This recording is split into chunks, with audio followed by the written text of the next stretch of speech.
Les membres des comités locaux de dialogue, des responsables administratifs des différentes sous-préfectures du département du Poul, des représentants des confessions religieuses et bénéficiaires du programme de désarmement, démobilisation et réintégration ont été édifiés du mercredi 13 au vendredi 15 septembre 2023 sur la méthodologie de mise en œuvre du DDR dans le département du Poul.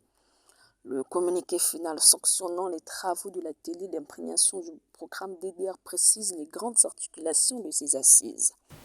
Les travaux de l'atelier se sont déroulés dans l'ordre des thématiques ci-après.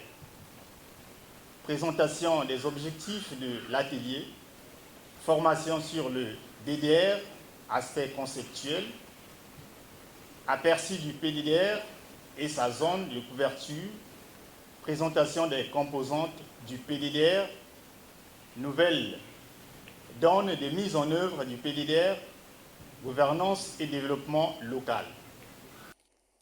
Certains participants à l'image de Binti Prédestiné Manifestis, secrétaire du bureau exécutif du département du Poul, ont émis le souhait de voir s'organiser d'autres rencontres d'imprégnation sur le programme DDR pour une meilleure appropriation. Nous prions que cela se fasse et qu'il y ait aussi plusieurs ateliers comme ça pour renforcer nos capacités. Parce que les gens disent démobilisation, réinsertion, réintégration, ces concepts-là, tant qu'il n'y a pas vraiment des séminaires comme ce que nous venons de subir, de vivre, de suivre, je pense qu'il n'y aura pas la sensibilité.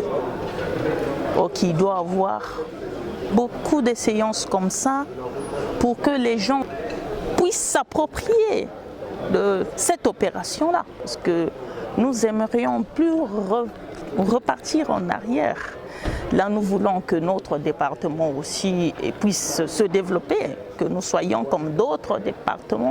Même son de cloche pour Emma Berthe Bassinga, secrétaire générale du département du Poul, qui espère que la mise en œuvre du DDR favorisera une meilleure prise en compte des ex-combattants. Ce qui a été soulevé sur le terrain, c'est la prise en compte effective des ex-combattants parce qu'eux, ils se disent qu'ils sont un peu en quelque sorte stigmatisés dans la société.